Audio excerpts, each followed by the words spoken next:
आज आम चलू कमरदा मैरेज शूटिंग करने सी भी थी झील बाहागर जाई पहुंची आम लगी पड़ू हल्दीर आउटडोर शूटिंग करने हल्दी शूटिंग सारी आम चलू पानी छाइबा पानी छाइबा जाइलु सत किंतु लगुला जमी आम रेगिस्तान में चलचु खरा एत जोर होता जे पूरा हालत खराब हो जाता संध्यारे झील मेकअप हो आसु आसु बहुत डेरी होता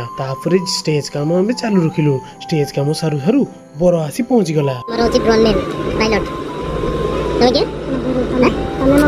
पायलट तो बस समझ गए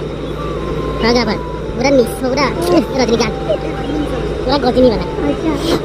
हमार फोटोग्राफर आ गोटे सेकंड मारुचन देखो पूरा खतरनाक फोटो सब भाव या नाम होची उदित सर ये हमार सर एक कहियो बोली प्रोफेशनल फोटोग्राफर चिकोरियन केडे जन आपन कंट्री कंट्री वेस्ट इंडीज अरे सुंदर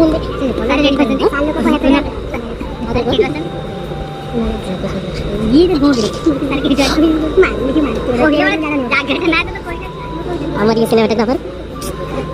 भल लगुनि सब ये तो मात्र सब भाई ये भल लगुनि ओके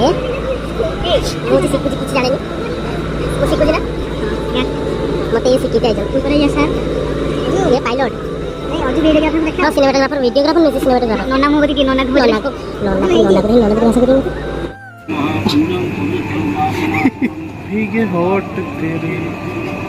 बाहागर नना एत मंत्र पड़े जे बाहागर सरू सरू सकाल हो जाता आ बाहागर सरला पिला हालत थिला या विदाई सरू सरू आम बाहरलु घर को देखा नेक्स्ट वीडियो रे बाय बाय।